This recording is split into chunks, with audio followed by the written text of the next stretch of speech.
दोस्तों नमस्कार। एक बार फिर हम नवीन समाचार पर एक नई प्रस्तुति के साथ आपके सामने रूबरू हैं।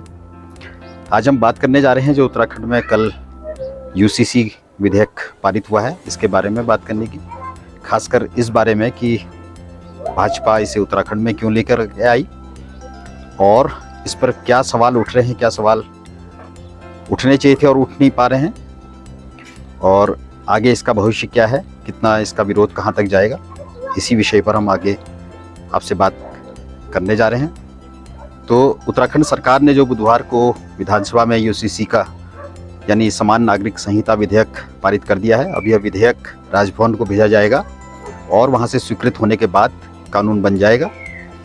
इससे पहले भी उत्तराखंड भारत का पहला राज्य बन गया है जहां सभी धर्मों के लोगों पर तलाक, शादी जैसे मामलों में एक ही कानून का विधेयक राज्य विधानसभा से पारित हो गया है।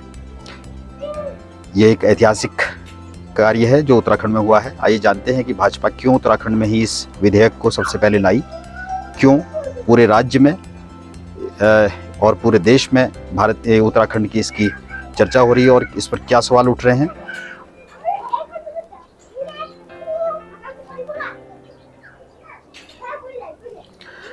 उल्लेखनीय है कि 2022 के विधानसभा चुनाव से पहले जब पुष्कर सिंह धामी, त्रिवेंद्र सिंह रावत व तीरथ सिंह रावत के बाद एक ही विधानसभा काल के दौरान तीसरी बार नेतृत्व परिवर्तन करने की मजबूरी के हालातों में उत्तराखंड के मुख्यमंत्री बने थे, तो राज्य में भाजपा के दोबारा से सत्ता में आने की संभावनाएं काफ़ी कम बताई जा रही थी। ऐसे में भाजपा ने राज्य में चुनाव जीतने पर समान नागरिक संहिता कानून लाने का दांव खेला था। यह मुद्दा भाजपा के राष्ट्रीय स्तर पर कोर एजेंडे में भी शामिल था। उन हालातों में इस मुद्दे को उत्तराखंड में लाने का जो बड़ा कारण दिखता है वह यह कि एक तो भाजपा राज्य में बहुसंख्यक हिंदू आबादी के वोट लेकर दोबारा सत्ता में आना चाहती थी, दूसरे चूंकि उत्तराखंड एक छोटा एवं हिंदू बहुसंख्यक आबादी वाला राज्य था, ऐसे में संभवतः भाजपा यह भी चाहती थी कि उत्तराखंड में इस कानून को लाकर इसके प्रभाव जाने जाएं और आगे इसके पक्ष में माहौल बनाकर धीरे धीरे इसे सभी राज्यों में और आखिर पूरे देश में लागू कर दिया जाए। भाजपा इस मुद्दे को लाने के बाद उत्तराखंड में 2022 का चुनाव प्रचंड बहुमत से जीत भी गई, तो उस पर नैतिक रूप से यह मुद्दा लाने का दबाव वो कारण भी हो गया, जिससे भाजपा को इस विषय को आगे बढ़ाने का बल मिला। इस पर धामी सरकार ने सर्वोच्च न्यायालय की सेवानिवृत्त न्यायाधीश रंजना प्रकाश देसाई की अध्यक्षता में एक पैनल का गठन कर उसे इस विधेयक का मसौदा तैयार करने का कार्य सौंपा और अब यह विधेयक विधानसभा से पारित भी हो चुका है और जल्द उम्मीद है कि राज्यपाल भी इसे अनुमति दे देंगे और एक कानून बन जाएगा। इस कानून को लाना भाजपा के कोर मुद्दे में शामिल था। इसके बावजूद भाजपा इसे नहीं ला पा रही थी। इसके पीछे मुस्लिमों की संभावित व अपेक्षित नाराजगी के साथ एक कारण यह भी था कि इसे लाने से भाजपा आदिवासियों और अनुसूचित जनजातियों के अपने बड़े मतदाता वर्ग को नाराज नहीं करना चाहती थी। इसलिए भी पहले यह प्रयोग के तौर पर उत्तराखंड में लाया गया। इसमें आदिवासियों, अनुसूचित जनजातियों को छूट दी गई है ताकि वो नाराज न हो, क्योंकि हम जानते हैं कि उत्तराखंड में भी ऐसी कुछ जनजातियां हैं जो बहु विवाह प्रथा है। दूसरे, उत्तराखंड में जो मुस्लिम आबादी है वो उत्तराखंड से कम है, 13%, उत्तर प्रदेश से कम है। उत्तराखंड में केवल 13% है जबकि उत्तर प्रदेश में 6% ज़्यादा है। और दूसरा, उत्तराखंड के जो पर्वतीय शहर हैं नैनीताल, अल्मोड़ा, पिथौरागढ़, बागेश्वर आदि, यहाँ और इसके अलावा नैनीताल, हरिद्वार, उधम सिंह नगर और देहरादून में के मैदानी क्षेत्रों में ही मुस्लिम आबादी है। तो इसलिए यहाँ से एक दूसरा ये भी है कि गंगा जमुनी तहजीब जो हमारे पूरे देश की कही जाती है और गंगा जमुना जैसी पवित्र नदियों के धरती पर उतरने, उनका उद्गम स्थल है, चार धामों और पंच केदारों की धरती जो है उत्तराखंड है। हिंदुओं के लिहाज से भी उत्तराखंड का एक विशेष महत्व है।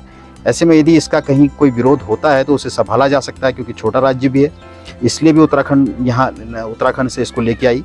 दूसरा, धारा 370 के लाने, 3 तलाक और हलाला आदि पर रोक लगने के बाद मुस्लिम भी उत्तराखंड के यूसीसी विधेयक का स्पष्ट तौर पर विरोध जरूर कर रहे हैं, लेकिन तार्किक तरीके पर, धार्मिक आधार पर कोई बिंदुवार आपत्ति नहीं जता पा रहे हैं। ऐसी परिस्थितियां बन गई हैं।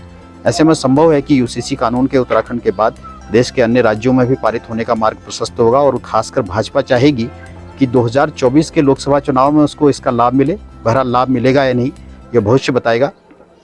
उत्तराखंड का नया यूसीसी कानून सरसरी तौर पर देखने पर समान नागरिक संहिता से अधिक महिलाओं के सशक्तिकरण की दिशा में एक बड़ा कदम लगता है। चाहे विवाह संबंधी प्राविधान हो या उत्तराधिकार और सहवास यानी लिव इन रिलेशनशिप के, सभी में महिलाओं को प्राथमिकता दी गई है। उन्हें पिता की संपत्ति में भाइयों की तरह बराबरी का हक होगा बेटियों को, बहनों को। अलबत्ता वह यह अधिकार लेंगी या नहीं, यह समाज तय करेगा। लिव इन रिलेशनशिप में रहने के दौरान भी वह पुरुष साथी द्वारा छोड़े जाने पर उनसे भरण पोषण भत्ता ले सकेंगी। ऐसे संबंधों से जन्मे उनके बच्चों को वैध बच्चों का दर्जा मिलेगा। उन्हें 5 साल से छोटे बच्चों को अपने पास रखने का अधिकार भी मिलेगा। मुस्लिम महिलाएं भी अब बच्चों को गोद ले सकेंगी, जो कि पहले नहीं ले सकती थी। हालांकि उत्तराखंड के यूसीसी कानून पर जहां मुस्लिम पक्ष नहीं पूछ पा रहे हैं, वहीं विपक्ष के पास भी विरोध करने की हिम्मत नहीं दिखती है, जैसा कि इस विधेयक पर चर्चा के दौरान विधानसभा में भी दिखा। विपक्षी कांग्रेस पार्टी विधेयक का सीधा विरोध नहीं कर पाई और आत्मसमर्पण की मुद्रा में दिखी। केवल विधेयक पर विचार के लिए अधिक समय देने और उसके बताए संशोधनों को भी शामिल करने का उन्होंने अपनी बात कही इसी विषय पर। अलबत्ता इस पर कांग्रेस पार्टी की ओर से 2 बड़े सवाल उठाए गए हैं, उनकी हम जरूर यहाँ चर्चा करेंगे। पहला सवाल अनुसूचित जनजातियों को छोड़ने का है। विपक्ष का कहना है कि उन्हें छोड़कर कैसे यह विधेयक सबके लिए समान नागरिक संहिता का दावा कर सकता है।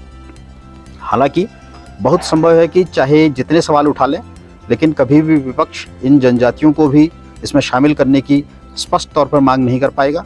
दूसरा विषय समवर्ती सूची का है, जिसे राज्य के पूर्व मुख्यमंत्री हरीश रावत और नेता प्रतिपक्ष यशपाल आर्य उठा रहे हैं। उनका कहना है कि यूसीसी बिल लाने में उत्तराखंड सरकार ने बहुत जल्दबाजी दिखाई है। उत्तराखंड कॉमन सिविल कोड का ड्राफ्ट सार्वजनिक किए बिना ही पास कर दिया गया है। उन्होंने कहा कि यह बिल आज के कई वर्तमान कानूनों को प्रभावित करेगा और कुछ नई व्यवस्थाएं, समस्याएं खड़ी करेगा। इस पहलू पर गहराई से व्यापक मंथन होना चाहिए था, लेकिन सरकार ने ऐसा नहीं किया, इसका मौका ही नहीं दिया। दूसरे वो कह रहे हैं कि यह कानून केंद्र सरकार को लाना चाहिए था, क्योंकि यह बड़ा विषय है। वैसे भी जब केंद्र सरकार इस पर अपना कानून लाएगी तो राज्यों के कानूनों का महत्व नहीं रह जाएगा। इस तरह राज्यों द्वारा केंद्रों के विषय वाले बिलों पर बिल लाने की परंपरा भी जो है वो एक गलत परंपरा है। ऐसे भविष्य में इससे किसी तरह की टकराव, राज्यों और केंद्र के बीच में एक टकराव की स्थिति भी उत्पन्न हो सकती है।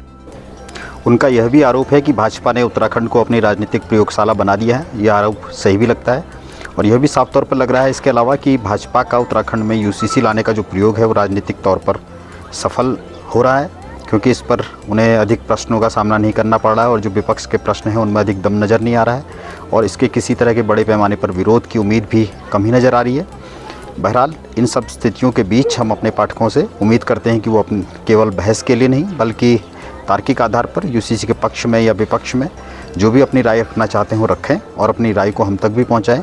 धन्यवाद। वीडियो को आखिर तक देखने के लिए धन्यवाद। कृपया वीडियो को लाइक व शेयर तथा हमारे चैनल को सब्सक्राइब भी करें और बेल आइकन को भी दबाएं ताकि हमारे वीडियो आपको सबसे पहले मिल सकें। धन्यवाद।